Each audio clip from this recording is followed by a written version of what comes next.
بچوں، آج کی کہانی جو ہم آپ کو سنا رہے ہیں اس کا نام ہے شیر اور بکری۔ ایک دفعہ ایک بوڑھی بکری اپنے گلے سے بچھڑ گئی۔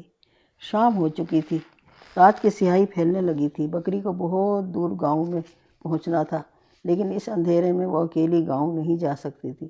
اس نے کہیں نزدیک ہی رات گزارنے کا فیصلہ کیا۔ تھوڑی دور جا کر اسے ایک غار نظر آیا جو پہاڑی کے پاس تھا۔ بکری نے یہیں پناہ لینے کا فیصلہ کیا اور غار کے اندر چلی گئی۔ اس غار میں ایک خوفناک شیر رہتا تھا۔ شیر کو دیکھتے ہی بکری کی سٹی گم ہو گئی۔ وہ نہ تو بھاگ سکتی تھی اور نہ ہی شیر سے لڑ سکتی تھی۔ اچانک اس کے دماغ میں ایک ترکیب آئی۔ اس نے اپنی گردن اکڑا لی اور شیر کی آنکھوں میں آنکھیں ڈال کر اسے گھورنے لگی۔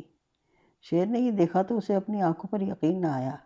آج تک کسی جانور کو غار میں آنے کی ہمت نہ ہوئی تھی۔ کہا یہ حالت کہ بھی بکری گردن اکڑائے چلی آ رہی ہے۔ شیر کچھ دیر بکری کو دیکھتا رہا، پھر بولا، آپ کون ہیں اور یہاں کیوں آئی ہیں؟ میں بکریوں کی ملکہ ہوں۔ میں نے قسم کھائی ہے کہ 100 چیتے 25 ہاتھی اور 10 شیر زندہ چبا جاؤں گی۔ اب تک میں نے 100 چیتے اور 25 ہاتھی تو چبا چکی ہوں، اب 10 شیروں کی تلاش میں ہوں۔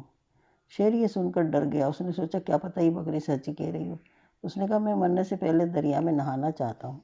بکری نے اجازت دے دی اور شیر غار سے نکل کر بگٹٹ بھاگا۔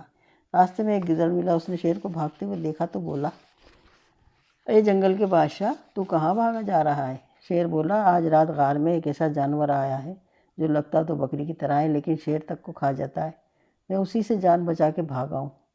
شریر گیدڑ ہنس پڑا اور بولا، میں سمجھ گیا، آؤ غار میں چلیں، آج شاندار دعوت اڑائیں گے۔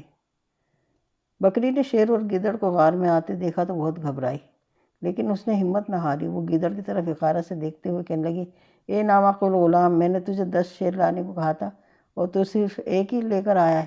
میں تجھے اس نافرمانی کی سزا دوں گی۔ یہ سن کر شیر سمجھا کہ گیدڑ نے اس کے ساتھ دھوکہ کیا ہے۔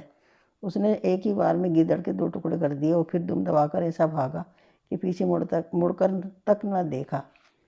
شیر کے جانے کے بعد بکری آرام سے غار میں سو گئی۔ اس کی ہمت نے اس کی جان بچا لی تھی۔ شیر بیچارے کو اپنی کم ہمتی کی وجہ سے ساری رات جنگل میں گھوم کر گزارنی پڑی۔ بچوں، یہ ہندوستانی کہانی تھی۔ خدا حافظ، شب بخیر۔